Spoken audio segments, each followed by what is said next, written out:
সরকার নির্ধারিত সময় শেষ হতে এখনো 1 সপ্তাহ বাকি, অথচ গাইবান্ধায় সরকারি গুদামে বোরো ধান কেনা বন্ধ করে দিয়েছে খাদ্য বিভাগ।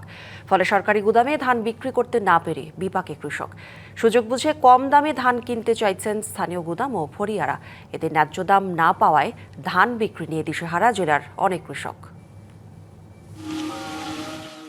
একসময় গাইবান্ধার মাঠ জুড়ে ছিল সোনালী ধান, কৃষকের ঘরে উঠেছে বোরো ধান, কিন্তু সেই ধান বিক্রি করতে গিয়েই এখন দুশ্চিন্তায় কৃষক।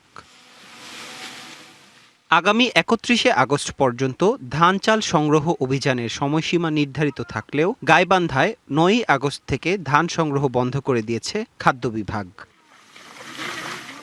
সরকারি গুদামে ধান দিতে না পেরে কৃষককে ছুটতে হচ্ছে স্থানীয় গুদাম ও ব্যবসায়ীদের কাছে, আর এই সুযোগেই কম দামে ধান কিনতে চাইছেন তারা। গুদামে ধান বিক্রি করতে যাই, সে ধানের ন্যায্য মূল্য তারা দিচ্ছে না।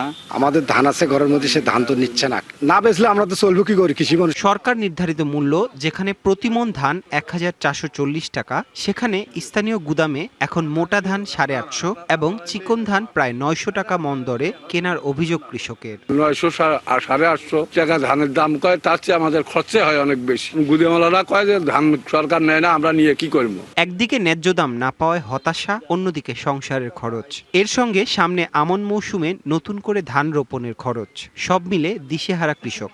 কালার এক্সপার্ট ডার্ক স্যাপ এবং মাইল্ড অন হ্যান্ডস টেকনোলজি সমৃদ্ধ অরিক্স অ্যাডভান্স ডিটারজেন্ট পাউডার আপনার লন্ড্রি এক্সপার্ট। আজকে যে সংকট যে তৈরি করছে, এটা কৃত্রিম সংকট। কিনতে একবার ঠকবে, বিক্রি করতে একবার ঠকবে, এইভাবে কৃষক আস্তে আস্তে নিঃশেষ হয়ে যাবে। এভাবে ন্যায্য মূল্য থেকে বঞ্চিত হলে ভবিষ্যতে উৎপাদনে নেতিবাচক প্রভাব পড়তে পারে বলে শঙ্কা কৃষক নেতাদের। আগামী দিনে যাতে এই ধান ক্রয়টা অব্যাহত রাখে এবং কৃষকের স্বার্থ যাতে বজায় থাকে, সরকার সেই দিকে দৃষ্টি দেবেন, এইটা আমি প্রত্যাশা করি। তা না হলে আগামী দিনে কৃষক এই উৎপাদন বিমুখ হবে এবং দেশ ভয়াবহ খাদ্য সংকটের দিকে যাবে। লক্ষ্যমাত্রার তুলনায় অতিরিক্ত ধান কেনা হয়েছে, তাই ধান ক্রয় বন্ধ রাখা হয়েছে বলে জানান জেলা খাদ্য নিয়ন্ত্রক।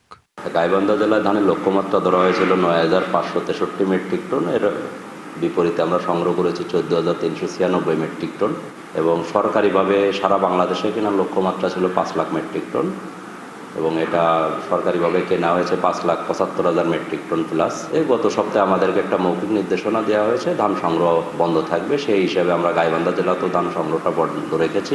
জেলার 11টি খাদ্য গুদামে ধান ও চাল সংরক্ষণের ধারণ ক্ষমতা 43,000 মেট্রিক টন। বর্তমানে মজুদ রয়েছে প্রায় 39,000 মেট্রিক টন। শুধু লক্ষ্যমাত্রা পূরণ নয়, কৃষকের স্বার্থ বিবেচনায় নিয়ে নির্ধারিত সময় পর্যন্ত সরকারি ধান সংগ্রহের দাবি কৃষকের।